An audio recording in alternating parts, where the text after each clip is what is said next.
Olá! Sabe aquela pergunta que todo mundo já se fez pelo menos uma vez? De onde a gente veio? E mais importante, para onde a gente vai? Bom, segundo a doutrina espírita, existe uma resposta. E é sobre essa jornada incrível, a jornada do espírito, que a gente vai conversar hoje. Desde o comecinho de tudo até a perfeição. Olha só o nosso roteiro de hoje. A gente vai passar por 5 pontos bem importantes. Primeiro, o ponto de partida, onde tudo começa. Depois, a gente entende a lei que não deixa ninguém ficar parado, a lei do progresso. Em seguida, vamos ver como é que a gente aprende nesse caminho, quais são os degraus dessa evolução e, claro, qual é o destino final de todo mundo, a perfeição. Então, vamos lá. Começando pelo começo, né? Qual é esse ponto de partida? Como é que Deus cria cada espírito para essa caminhada tão longa de evolução? E aqui a gente já entra num ponto fundamental da doutrina. Deus cria todos os espíritos simples e ignorantes. Mas calma, isso não é algo ruim, muito pelo contrário. Não quer dizer falta de capacidade, não. Significa um estado de neutralidade. Pensa assim, uma folha em branco sem nenhum conhecimento do bem ou do mal. Esse é o ponto de partida igualzinho para todo mundo. E é aí que a gente vê a beleza da justiça divina, sabe? A linha de partida é exatamente a mesma para todo mundo. Ninguém começa na frente, ninguém começa atrás, ninguém é criado com vantagens ou desvantagens. A oportunidade de progredir é a mesma para cada um de nós, desde o primeiríssimo momento. Ok, então a gente já sabe de onde todo mundo parte. Mas o que nos empurra para frente? Qual é essa força que não nos deixa parar? É aí que entra uma lei fundamental que governa toda essa jornada, a lei do progresso.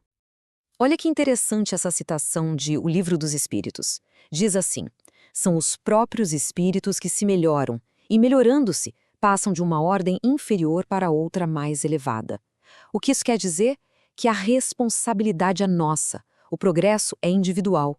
Somos nós que temos que nos melhorar, que ativamente vamos subindo de um degrau para o outro. A evolução, no fim das contas, é uma conquista de cada um.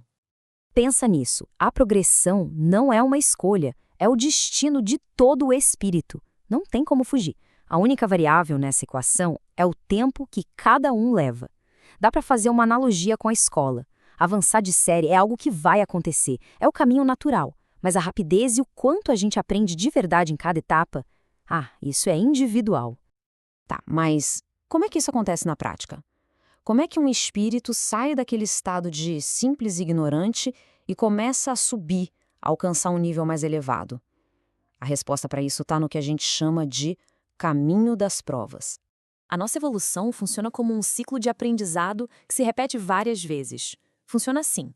Deus nos oferece provas e missões, e aqui é muito importante entender. Não é castigo, são oportunidades de aprendizado. A partir daí, a escolha é nossa de como encarar esses desafios.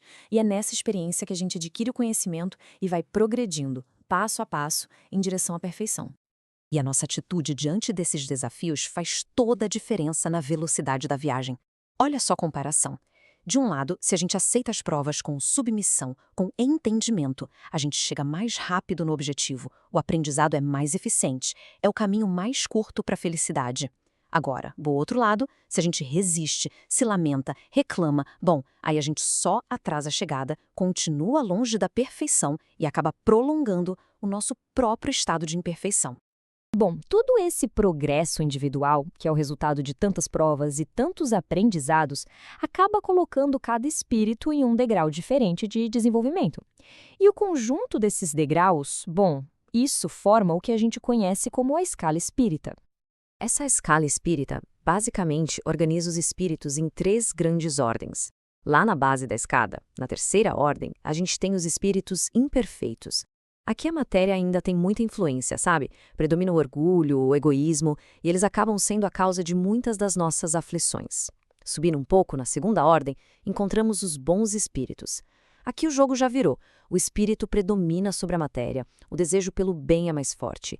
Eles são aqueles que nos inspiram bons pensamentos, que nos ajudam. E lá no topo, na primeira ordem, estão os espíritos puros.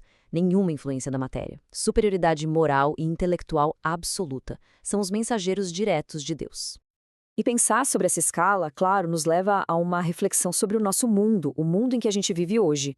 Se a maioria dos espíritos encarnados na Terra ainda pertence à ordem dos imperfeitos, qual é o efeito disso na nossa sociedade, nas nossas famílias, nas nossas leis, na nossa cultura? É uma pergunta bem profunda que o próprio estudo nos convida a fazer. E, para fechar nosso raciocínio, vamos falar do destino. Afinal, qual é o objetivo final de toda essa jornada?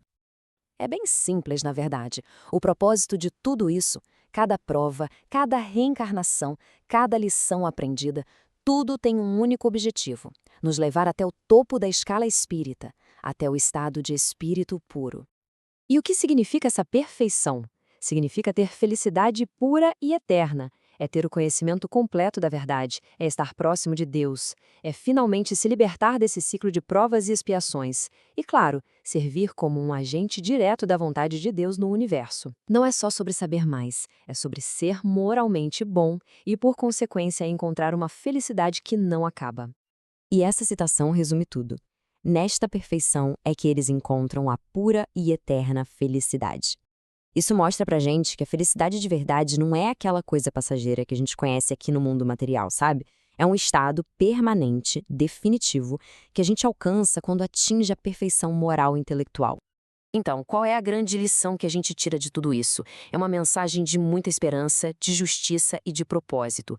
Quando a gente entende essa jornada, os desafios da vida mudam de cara. Eles deixam de parecer castigos e a gente passa a enxergar o que eles realmente são: ferramentas para a nossa educação, para o nosso crescimento espiritual.